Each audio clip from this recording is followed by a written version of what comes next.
এখন কথা হলো এই যে আপনি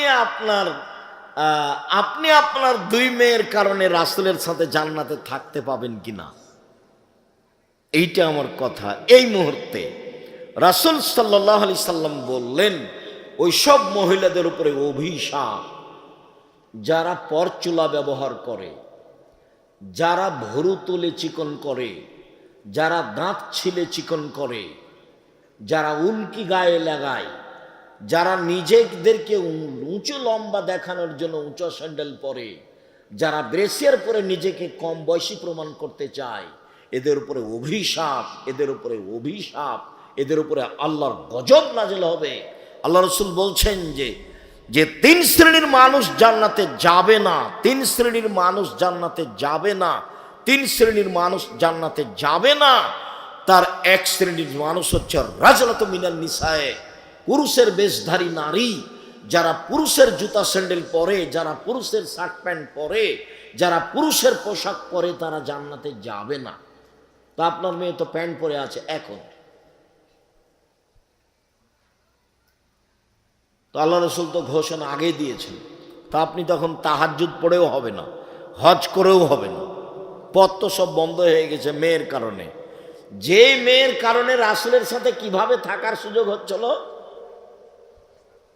একসাথে রাসূলের সাথে একসাথে। আবার আঙ্গুল দেখিয়েছেন এইভাবে, বুঝতে পারা যায় না নাকি, ফাঁকা নাই, জমা। আবার বলেছেন কে যদি ইয়াতিম লালন পালন করে, ইয়াতিম, তাহলে সে লোক আর আমি জান্নাতে এভাবে থাকব। বুঝা যায় না, একটু ফাঁকা। আর যদি দুইটা মেয়ের লালন পালন করে, তাহলে আমি আর সেই পিতা জান্নাতে একসাথে। তো এবার তো আল্লাহ রাসূল বলছেন যে ও মেয়ের কারণে জাহান্নামে চলে গেছে। তাহলে কি হলো? বাপের পরিচয় দেন, বাপের মতো পরিচয় দিয়ে জীবিকা নির্বাহ করেন। ওই মেয়েকে ভুল পথ থেকে ফিরাতেই হবে যে কোনো মূল্যে, যে কোনো মূল্যে। আর সেদিনও বলে গেছি বাপের পরিচয়, বাপ কাকে বলে। আবারও বলি, সংক্ষিপ্তভাবে বলি, আবু বকর সিদ্দিক রাদিয়াল্লাহু তাআলা আনহু মেরে দিলেন মেয়েকে। আবু বকর সিদ্দিক রাদিয়াল্লাহু তাআলা আনহু পৃথিবীতে সবচেয়ে দামি মানুষ নবী রাসূল ব্যতীত। আয়েশা রাদিয়াল্লাহু তাআলা আনহা পৃথিবীতে সবচেয়ে দামি মহিলা। মুহাম্মদ সাল্লাল্লাহু আলাইহি সাল্লাম পৃথিবীতে নবী রাসূল নির্বিশেষে সবার চেয়ে দামি মানুষ। আবু বকর সিদ্দিক মেয়েকে মেরে দিলেন, বিবাহদারী মেয়েকে মারলেন, পূর্ণ যুবতী মেয়েকে মারলেন, জামাইয়ের সামনে মারলেন, সবচেয়ে বড় মানুষে মারলেন, সবচেয়ে বড় মহিলাকে মারলেন, সবচেয়ে বড় মানুষের সামনে মারলেন, বিবাহদারী মেয়েকে মারলেন, পূর্ণ যুবতী মেয়েকে মারলেন, জামাইয়ের সামনে মারলেন, দিন দুপুরে মারলেন, খোলা মাঠে মারলেন, 1400 মানুষের সামনে মারলেন, সবচেয়ে বড় মানুষে মারলেন। আবু বকর সিদ্দিক রাদিয়াল্লাহু তাআলা আনহু মারলেন, সবচেয়ে বড় মহিলাকে মারলেন, আয়েশা রাদিয়াল্লাহু তাআলা আনহাকে মারলেন, সবচেয়ে বড় মানুষের সামনে মারলেন, মুহাম্মদ সাল্লাল্লাহু আলাইহি সাল্লামের সামনে মারলেন, জামাইয়ের সামনে মারলেন। শুধু জামাইয়ের সামনে নয়, জামাই যখন মেয়ে বেটির উরু রানের উপরে মাথা দিয়ে ঘুমিয়েছিলেন তখন মেরেছে। বুঝাতে পারিনি কথা? জামাই আমাদের দেশে তো মারতে যাওয়া বহু দূরের কথা। শ্বশুর যদি দেখে যে জামাই মেয়ের উরু রানের উপরে মাথা দিয়ে ঘুমিয়ে আছে, তাহলে পাল্টা এভাবে ঘুরে যাবে, মানে যাওয়াই যাবে না ওইদিকে। পরিবেশটা আমাদের দেশের এরকম। তা আয়েশা রাদিয়াল্লাহু তাআলা আনহার উরু রানের উপরে মাথা দিয়ে ঘুমিয়ে আছেন মুহাম্মদ সাল্লাল্লাহু আলাইহি সাল্লাম। সবচেয়ে বড় মানুষ ঘুমিয়ে আছেন, সবচেয়ে বড় মহিলার কোলে ঘুমিয়ে আছেন, সবচেয়ে বড় মানুষে মারছেন, জামাইয়ের সামনে মারছেন, বিবাহদারী মেয়েকে মারছেন, পূর্ণ যুবতী মেয়েকে মারছেন, হাত দিয়ে মারছেন, বাপে বেটিকে মারছেন। বেটি কোনোদিন বাপের কাছে বড় হয় না, 7 ছেলের মা হলেও একবারে পিটিয়ে ভাট ফাটিয়ে দিতে হবে। যে কোনো সময় 19-20 দেখলেই এর নাম বাপ। আয়েশা বলছেন ফাল্লাকা জানি লাকসাতান শাদীদা, এত জোরে আমার বাপ আমার কোমরের উপরে মারলেন, কোমরের উপরে, যে আমার স্বামী আমার উরু রানের উপরে মাথা দিয়ে না ঘুমালে আমি মায়ের কারণে দূরে সরে যেতাম, এত জোরে মেরেছেন। আমি নিজেকে টিকে রাখার চেষ্টা করেছি যাতে করে আমার স্বামীর ঘুম ভেঙে না যায়। স্বামী হচ্ছেন মুহাম্মদ সাল্লাল্লাহু আলাইহি সাল্লাম, আর স্ত্রী হচ্ছেন আয়েশা রাদিয়াল্লাহু তাআলা আনহা, আর বাপ হচ্ছেন আবু বকর সিদ্দিক রাদিয়াল্লাহু তাআলা। খোলা মাঠে মেরে দিলেন মেয়েকে, জামাইয়ের সামনে মারলেন, হাত দিয়ে মারলেন, খোলা মাঠে মারলেন, 1400 মানুষের সামনে মারলেন। এত বড় বাপে এত বড় বেটিকে এতগুলো মানুষের সামনে, এত বড় মানুষের সামনে খোলা মাঠে মেরে দিলেন, আর আপনার মেয়েটা ক্লাস 10-এ পড়ে ঢং ঢং করে পুরুষের পোশাক পরে ঘুরে বেড়াচ্ছে। আপনি তাকে একটা ধমক দিতে পারেন? আপনার বাপ, আপনার বাপ মরে যাওয়ার চেয়ে বেঁচে থাকার চেয়ে মরে যাওয়া ভালো, বেঁচে থাকার চেয়ে মরে যাওয়া ভালো। আপনার ছেলে মেয়ে লালন পালনের জিম্মেদারি জামিয়া সালাফে নিয়েছে, নিবে ইনশাল্লাহ, আমি জিম্মেদারি পালন করব ইনশাল্লাহ। জামিয়া সালাফে প্রায় 500-র অধিক এতিম অসহায় আছে। আপনাদের কালকে যদি আরো 500 সকালে গিয়ে ঢোকে কোনো সমস্যা নাই ইনশাআল্লাহ, আলহামদুলিল্লাহ। কাজে আপনার ছেলে মেয়ের জিম্মেদারি নিলাম আমি, আপনার মতো বাপ বেঁচে থাকা আমি চাইনি। তা আপনি কি করবেন? আপনি আবু বকর সিদ্দিক হন, পিটিয়ে ঠিক করতে হবে।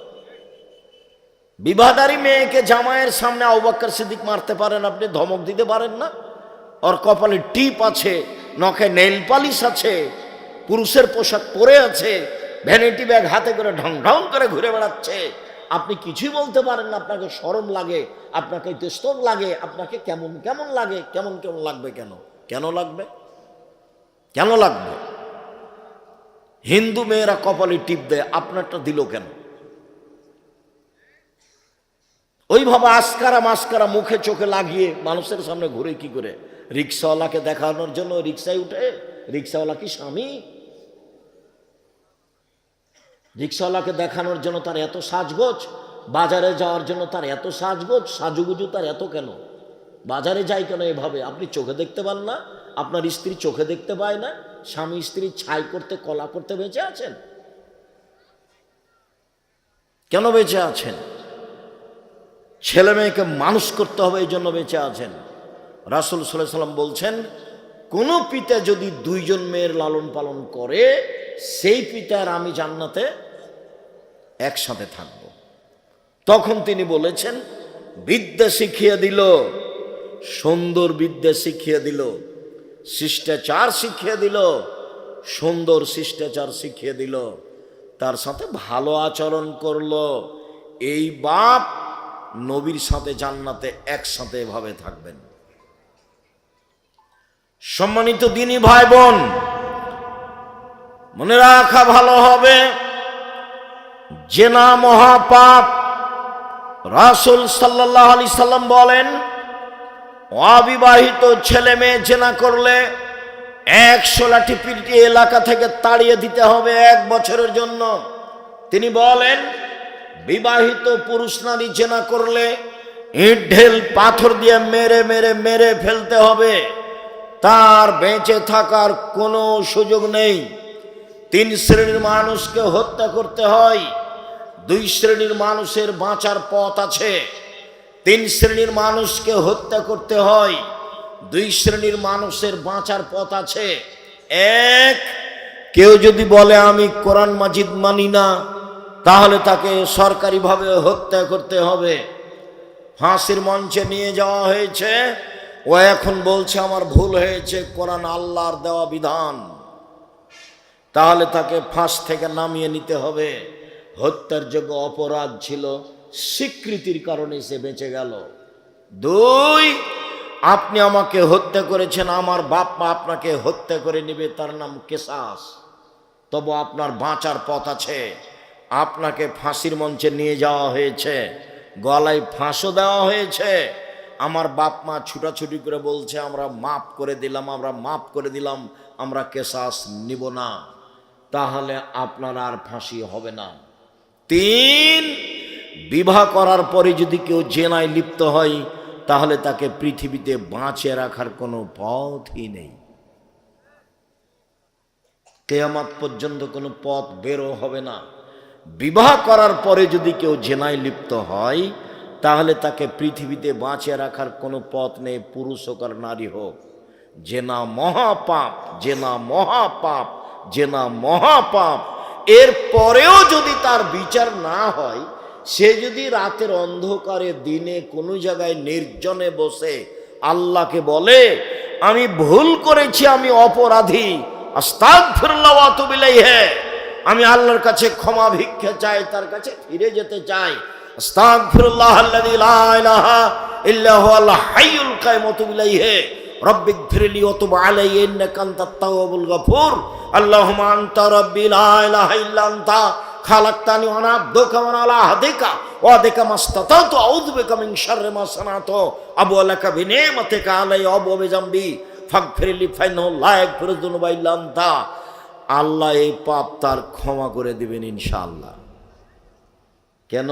এই পাপ কার সাথে জড়িত? আল্লাহর সাথে জড়িত। আপনি দোকানে বসে আমার বদনাম করেছেন, মরা পর্যন্ত ক্ষমা চান, দেখি হয় নাকি? যদি আল্লাহ আপনাকে ক্ষমা করে দেন, আল্লাহ হবেন জালেম।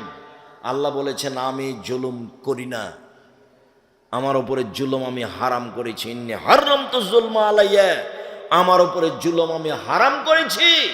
তুমি যার বদনাম করেছো সেখানে ক্ষমা নেওয়া, এখানে কেন? কথা স্পষ্ট হয়নি? জিন্দেগিতে মুখ খুলবেন না কারো নামে। এই বাচ্চা, ছেলেগুলো ওখানে দৌড়াচ্ছে, আপনারা দেখলেন না? এই ছেলেরা, তোমাদের এখানে লোকজন নেই, তোমরা ওখানে দাঁড়িয়ে আছো কেন? জায়গা নাই নাকি? তোমাদের জন্যই তো আমি এসেছি। ভাইজান, আপনি ওখানে কেন দাঁড়িয়ে আছেন? আমি আপনার জন্য এসেছি। আমি এখানে কোনো স্বার্থ নিয়ে আসিনি, আমি নির্বাচন করি না এবং আমি কোনো তাফসির মাহফিল করি না। আমার কাছে কোনো উদ্দেশ্য নেই, শুধু উদ্দেশ্য আপনাকে একটু পরকালমুখী করা। আমি আপনার জন্য খাস করে এসেছি। আপনাকে আলোচনা ভারী লাগুক আর হালকা লাগুক, দয়া করে আপনি ধৈর্যের পরিচয় দিবেন, কিছুক্ষণ আপনি অপেক্ষা করবেন। আমি আপনার জন্য এসেছি। আপনারা মহিলারা, আপনারা আমার দিনী বোন, আমি আপনাকে যতই কঠিন করে বলি না কেন, আপনার আমি উপকারের জন্য এসেছি, আপনার আমি কল্যাণ কামনা করি। আপনি আমার দিনী বোন, আমার কিছু করার নেই। রাসূল সাল্লাল্লাহু আলাইহি ওয়াসাল্লাম এইভাবেই বলেছেন। তিনি বলছেন ইন্নাল মারাতা তুকবিলু ফি সূরাতি শায়তান ওয়া তুদবিরু ফি সূরাতি শায়তান, নিশ্চয় মহিলারা শয়তানের বেশ ধরে আসে, নিশ্চয় মহিলারা শয়তানের বেশ ধরে যায়। বলেন তো আমি কি করতে পারি? আল্লাহ রাসূল এইভাবেই বলছেন। এই ছেলে, তোমাদের কি কাজ এখানে? মুখে কথা বলবো না, চুপ। কোনো যদি কাজ করার লাগে চুপ থেকে করো। এখন তো মাইক চলছে, কোনো কাজ দেখ। সম্মানিত দিনী ভাই বোন, আমার দিনী বোনেরা, আমি কি করতে পারি? রাসূল সাল্লাল্লাহু আলাইহি ওয়াসাল্লাম এইভাবেই বলছেন। তিনি বলছেন মা তারাকতু বাদি ফিতনাতান আযরাল রিজাল মিনান নিসায়ে, আমার জীবনে আমি ছাড়িনি কোনো বস্তু যেটা পুরুষের জন্য বিপজ্জনক হতে পারে নারীদের চেয়ে। পৃথিবীর মানুষ শুনে রেখো, আমি ছাড়িনি কোনো বস্তু পৃথিবীতে যেটা পুরুষের জন্য বেশি বিপজ্জনক হতে পারে নারীদের চেয়ে। পৃথিবীর মানুষ শুনে রেখো, নারী হচ্ছে তোমাদের জন্য সবচেয়ে বিপজ্জনক বস্তু। নারী হচ্ছে তোমাদের জন্য সবচেয়ে বিপজ্জনক বস্তু। এই মেয়ে, এই ফ্যাশন বোরকা পরেছো কেন? শরম পাও না? তোমার দিকে মানুষ দেখে, তোমার বাপ এটা দেখে না? আমি কি করতে পারি? রাসূল এভাবেই বলছেন। রাসূল সাল্লাল্লাহু আলাইহি ওয়াসাল্লাম বলছেন পৃথিবীর মানুষ ফাত্তাকুদ দুনিয়া ওয়াত্তাকুন নিসা, তোমরা মহিলা থেকে বেঁচে থাকো, দুনিয়া থেকে বেঁচে থাকো। পৃথিবীর মানুষ, তোমরা মহিলা থেকে বেঁচে থাকো, দুনিয়া থেকে বেঁচে থাকো। এই দুনিয়া হচ্ছে জড় বস্তু, অত্যাধুনিক যন্ত্র। যেভাবে বসে আছেন সেভাবে ছবি ধরে রাখছে। মহিলার গায়ে হাত লাগালে ওইভাবেই ছবি ধরে রাখছে মাটি। ভাবির সাথে এসেছো মোটরসাইকেলে, ওইভাবে মাটি ছবি ধরে রাখছে। পৃথিবী হচ্ছে সবচেয়ে অত্যাধুনিক যন্ত্র। বিচারের মাঠে সব সাক্ষী দিবে। সেদিন তুমি বেকায়দায় পড়ে যাবা। ভাবির সাথে এভাবে গল্প করো না, শ্যালিকার সাথে এভাবে কথা বলো না, পরকাল হবেই। আর এভাবে দল সংগঠন করে মারামারি করে মানুষকে জেল হাজতে দিয়ে মানুষকে অপমান করে নির্যাতিত করে দুনিয়ায় সফলতা অর্জন করিও না, জুলুম করিও না, জুলুম করো না, মানুষকে অপমান করো না, মানুষকে হত্যা করো না, মানুষকে জেল হাজতে দিও না, নইলে তোমার অপমান ঘনিয়ে এসেছে, আসবেই। যে যত বড় জালেম তার দুনিয়াতে ধ্বংসর সময় তত কম। তোমাদের নেত্রীর সময় ছিল মাত্র ৪৫ মিনিট, আর ফেরাউনের সময় ছিল ৩-৪ মিনিট, আর আদ সামুদ মিনিটই পায়নি, বাস নাই। আদ সামুদ ওরা মিনিট পায়নি, বিদ্যুৎ চমকে উঠেছে, নাই, গেছে দুনিয়া থেকে। জুলুম করো না, এভাবে মানুষের বিরুদ্ধে যায়ও না, দল সংগঠন করে মানুষের বদনাম করো না, গীবাত করো না। আমি আব্দুর রাজ্জাক বিন ইউসুফ আপনার বাড়ির মানুষ, আমি আপনাকে কাছে থেকে বলছি, আমি আপনার ঘরের মানুষ, আপনাকে আমি ভাই মনে করে বলছি, দেশের লোক মনে করে বলছি। নিজের জন্য যেমন বাঁচা চাই, আপনার জন্য আমি তেমন বাঁচা চাই। উপস্থিত বৈঠকের মহিলারা শোনেন, আপনি উল্টা বুঝিয়েন না। আপনার নেতা যা বলেছে, আমি যা বলছি আমারটাই ঠিক, এ কথাই ঠিক, এ কথাই ঠিক, এ কথাই ঠিক। জাতির যদি রাস্তাঘাট করে দিতে না পারি, জাতির যদি স্কুল কলেজ করে দিতে না পারি, জাতিকে চূড়ান্ত সঠিক ধর্ম দিতে পারবো ইনশাআল্লাহ। ধর্মের ব্যাপারে জাতিকে ফাঁকি দিয়ে পরকাল হারাতে না যেলই। শুনুন, আপনি কটাক্ষে চোখে দেখবেন আর হাঁটবেন, এটা আমি চাইনি। আপনি দিনীবন যেভাবে বৈঠক করছেন, এই বৈঠক রাসূলের বৈঠক নয়, আপনি ভুল বুঝেছেন। কোরআন মাজিদের গায়ে যদি মিথ্যা কথা লেখা থাকে, ৩৫ বছর থেকে দেখাচ্ছি, কতদিন থেকে? ৯০ সাল থেকে দেখাচ্ছি। কোরআনের গায়ে যদি পাতা পাতা মিথ্যা দোয়া লেখা থাকে, পরের পৃষ্ঠা আছে, এক পৃষ্ঠায় একটা বাক্য রাসূলের নয়। ৩৫ বছর থেকে বলছি, ৯০ সাল থেকে বলছি। কোনো মায়ের বেটা প্রমাণ করতে পারে যেটা রাসূলের বাক্য? কোরআনের গায়ে যদি মানুষ মিথ্যা কথা লিখতে পারে, ধর্মের বহু জগতে মানুষ মিথ্যা কথা বলবে? কোরআন মাজিদ খুলে মানুষ বলছে, দেখেন আল্লাহ বলছে মিলাদ করতে হবে। নবী মিলাদ করলেন না, সাহাবী করলেন না, তাবেঈ করলেন না, পৃথিবীর কোনো বড় বিদ্বান করলেন না। আর এখন মাওলানা সাহেব দেখাচ্ছে, এ দেখেন আল্লাহ বলছে মিলাদ করতে। দেশের শতকরা ৯৫ জন বক্তা মিথ্যুক, এ কথাই ঠিক। আপনি খালি বলেন না যে দেখেন আপনি আমার বক্তার মিথ্যা কথা দেখেন, তো খালি বলেন না সাহস করে, তারপর আমি দেখছি। দেশের শতকরা ৯৮ জন মুফাসসির মিথ্যু, ধর্মের নামে মিথ্যা কথা বলছে। আপনি বই পড়েন না, আমি তো চেষ্টা চালাচ্ছি আপনার সাথে থাকার, প্রতিষ্ঠান দিয়ে, কলম দিয়ে, মিডিয়া দিয়ে সব সময় চাচ্ছি, মনে বড় সাধ, এই দেশের মাটিতে আমি উন্নত মানের প্রতিষ্ঠান গড়বই ইনশাআল্লাহ, যেখানে ছেলে মেয়ে বাংলা, ইংরেজি, আরবি উন্নত মানের শিক্ষা অর্জন করে জাতির অন্যায়ের বিরুদ্ধে লড়বে, মুখে কলমে মিডিয়ায় লড়বে ইনশাআল্লাহ। জীবন বাজি রেখে চেষ্টা চালিয়ে যাচ্ছি এবং তারা লড়ে যাচ্ছে। মুখে আছি, মিডিয়াতে আছি, কলমে আছি, দিন রাত আছি, কোন জায়গাতে জেনে শুনে সজ্ঞানে সরিষা সম পরিমাণ স্বার্থের আশ্রয় নিনি। উপরওয়ালা দেখছে ৯০ সাল থেকে না আজ পর্যন্ত একটা বাক্য স্বার্থে বলিনি। কোনো স্বার্থ নেই এখানে, স্বার্থ একটাই, আল্লাহকে সন্তুষ্ট করা, আপনাকে পরকালমুখী করা। যেহেতু মরতেই হবে এটা আপনি বুঝছেন, তারই মানে পরকালমুখী। কেন আপনি দোকানে বসে আড্ডা পিটে মানুষের বদনাম করেন? আপনি কি বুঝেন? আপনি কেন বললেন যে ওই চেয়ারম্যান খারাপ? মুখ খুললেন কেন? সাংবাদিক, তুমি কি বুঝো যত কথা লিখেছ তার জবাব কি হবে? এই ছেলে, তোমাকে বলি, তোমার বন্ধু সাংবাদিক, শুনে যাও, তাকে বলে দিও, এদিকে দেখো, রাসূল সাল্লাল্লাহু আলাইহি ওয়াসাল্লাম বলেছেন, মান সাতারা মুসলিমান সাতারাহুল্লাহু ফিদ দুনিয়া ওয়াল আখিরা। কেউ যদি মুসলমানের দোষ ত্রুটি ঢেকে রাখে, তাহলে আল্লাহ ওই লোকটার দোষ ত্রুটি দুনিয়াতেও ঢাকবেন, কিয়ামতের মাঠও ঢাকবেন, ঢেকে দিবেন। আর একটু দেখো, যে কারো বদনাম করবে না, পেপার পত্রিকায় কারো কথা লিখবে না, মুখ খুলবে না কারো ব্যাপারে, তাকে আল্লাহ বিচারের মাঠে নিয়ে আসবেন। নিয়ে এসে অন্য থেকে বাহু দিয়ে ঢেকে নেবেন, কেউ যেন দেখতে না পায়, নিজে আল্লাহ নিয়ে তার খাতাটাকে দেখাবেন। দেখো তো এই পাপ তুমি চিনতে পারো, দেখো তো এগুলো পাপ চিনতে পারো, জি এগুলো আমারই পাপ। তো তুমি কি আমাকে কিছু বলতে চাও? জি না, আমি কিছু বলতে চাই না। তো তুমি কি মনে করো যে আমার ফেরেশতারা অন্যায় লিখেছে? জি না, সেটা আমি মনে করি না। তখনও বুঝবে যে আমার নাম, আমি জাহান্নামে চলেই গেছি। তখন আল্লাহ বলবেন, দেখো তোমার একটা স্বভাব ছিল, খাসলত ছিল মানুষের দোষ ত্রুটি ঢেকে রাখা। তুমি যদি মানুষের দোষ ত্রুটি গোপন রাখতে পারো, আমি আল্লাহ তোমার দোষ ত্রুটি গোপন রাখতে পারি না। যাও, তোমার বিচার হবে না, মাফ করে দিলাম তোমাকে, তুমি জান্নাতে চলে যাও। গুণ কি গুণ বলেন তো, কি গুণ? মুহাম্মদ সাল্লাল্লাহু আলাইহি ওয়াসাল্লাম কিভাবে ঢেকে রাখতেন সেটা আমি একটু পরে বলছি। আমি একটু বুঝাই গীবাত কাকে বলে, বদনাম কাকে বলে। সুদ মহাপাপ, জেনা মহাপাপ, সুদ মহাপাপ। রাসূল সাল্লাল্লাহু আলাইহি ওয়াসাল্লাম বলছেন, মায়াকুল দিরহাম রিবা ও আলম আসাদ মিন সিত্তাতি সালাসিনা জিনিয়া।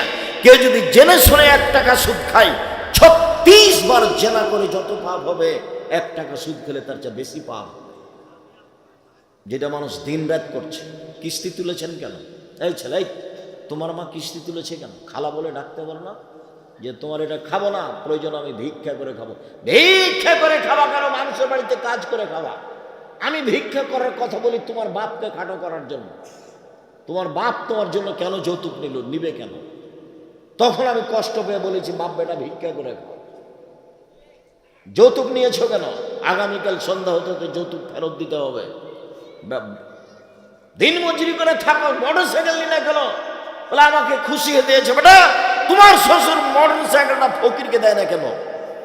তাহলে তো বোঝা যায় খুশি হয়ে দেয়। তোমার স্বভাব খারাপ, তোমার বাপেরও স্বভাব খারাপ। পরের দেওয়া মোটরসাইকেলে গড়ে বেড়াও আর এগুলো বদনাম করে বেড়াও। দেখি আবদুল্লাহর শ্বশুর বলুক তো দেখি, আবদুল্লাহর শ্বশুর, আব্দুর রহমানের শ্বশুর, আব্দুর রহিমের শ্বশুর, বাবার ক্ষমতা নাই আমার সামনে মুখ খুলতে পারে, মুখ খোলার সাহস রাখে না, মানে ওর ধারে কাছে যেতে পারবে না। বিশ্বাস করো, আল্লাহর অশেষ রহমত, আমি আমার জীবনে কোনোদিন সভাপতি, সেক্রেটারি, মসজিদের কে দায়িত্বশীল তাকে হিসাব করে আমার জীবনে আমি কোনোদিন একটা বাক্য বলি। আমি আমার মতো বলি। সুলি হবে না ফাঁসি হবে সে ভেবেছেন, আমি কোনোদিন করিনি। আমি মুসলিম চির রণবীর, মরণকে করি না ভয়। মরলে শহীদ, বাঁচলে গাজী, উভয়ই সমান। মরলেও জান্নাত, বাঁচলেও জান্নাত, উভয়ই সমান। পিছনে হটে কোনোদিন কথা বলার প্রয়োজন মনে করিনি। আমার মনে হচ্ছিল সারা বাংলাদেশে আমি একাই আছি যে করোনার 5 পয়সা দাম দিন। বিমানবালা মেয়েটা বলছে মাস্ক লাগান, আমি যে ধৈর্য ধারণ করো। মাস্ক লাগান, যে ধৈর্য ধারণ করো। মাস্ক লাগান, যে ধৈর্য ধারণ করো। খুব যখন বাড়াবাড়ি বলছে তখন আমি বলছি, তোমার মালিকের তোমাকে চাকরি দেওয়া ঠিক হয়নি। আমি যখন উঠি বিমানে তখন আমার মুখে মাস্ক ছিল না, তুমি দেখনি, আমাকে উঠালে কেন? আমি আব্দুর রাজ্জাক মাস্ক দিয়ে ভাগ্য বাড়াতে রাজি হবে। ঢাকাতে এক লোককে দেখতে গেছি, তো ওর ছেলে আর মেয়ে 2 জন আছে। তো আমাকে বলছে, হুজুর ভিতরে যান, দয়া করে ভিতরে যান। এভাবে বলছে, হুজুর দয়া করে ভিতরে যান, আমার আব্বার পাশে যায় না। বলছে, দেখো তোমার বাপের গায়ে হাত দিয়ে দুয়ো পড়ে যাও। যদি মরে যায় আমি করোনায়, তাহলে আমি বলবো না তোমার বাপের কারণে মরেছি, এটা আমি বলবো না। আমি বলবো পৃথিবী সৃষ্টির 50,000 বছর পূর্বে আমার নামে করোনা লেখা হয়েছিল, তাই আজকে ধরেছে, এটা আমি বলবো। রাসূল সাল্লাল্লাহু আলাইহি বলেছেন, যেদিন পৃথিবী সৃষ্টি করেন আল্লাহ, তার 50 বছর আগে মানুষের 4টে জিনিস আল্লাহ লিখে দিয়েছেন। 1 হায়াতাহা, তার জীবন, মাউতাহা, তার মরণ, ও রিজকাহা, তার রুচি, ও মাসাইবাহা, তার রোগ ব্যাধি, করোনা। 4টে জিনিস লেখা হয়েছে। তোমার মায়ের পেটে আসা কত আগে? পৃথিবী সৃষ্টির 50,000 বছর আগে। 4টা, 1 মরণ, 2 জীবন, 3 রুজি, 4 রোগ ব্যাধি। নতুনভাবে কিছু ঢুকবে না এখানে।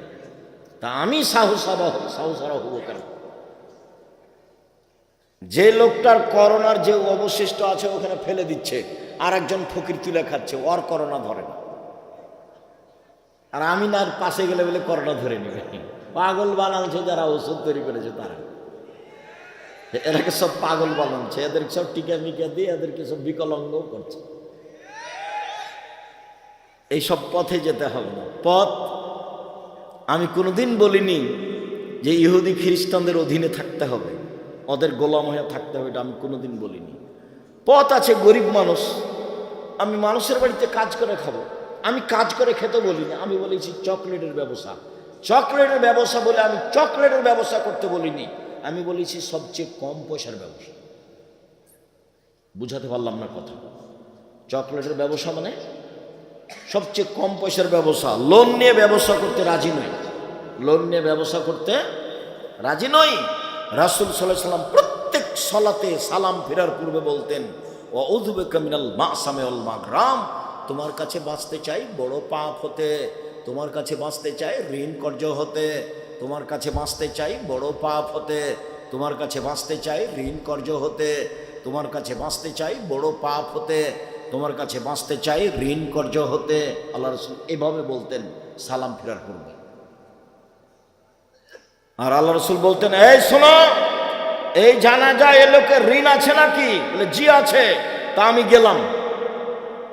আল্লাহ রাসূল ঋণ থাকা লোকের জানাজা পড়াতেন না, আর জানাজাই নেই। তোমার বাপ ব্যাংকের ঋণ নিয়ে ব্যাংকের চাকরি করে, লোন পেয়েছে 50 লক্ষ দিয়ে বাড়ি করেছে, লিফট দেওয়া আছে, তোমরা সবাই উঠছ আর নামছ, খুব খুশি, তোমার মা খুশি, তুমিও, তোমার বোনও খুশি, সবাই মিলে খুশি। তো তোমার বাপের জানাজা হবে না যে? বলে মুন্সিকে দিয়ে করে নিও। দুনিয়া তো এরকমই, মুন্সিকে দিয়ে করে নিতেই পারো। 5,000 50,000 টাকা দিলে আমাকে বলিও তো একটা, আমি কাছে আছি, আব্দুর রাজ্জাক সাহেব আমার আব্বার অনেক টাকা আছে ব্যাংকে, 5 কোটি টাকা দিব, আপনি জানাজাটা করে দেন। আপনার জামিয়া সালাফে বলিও দেখি।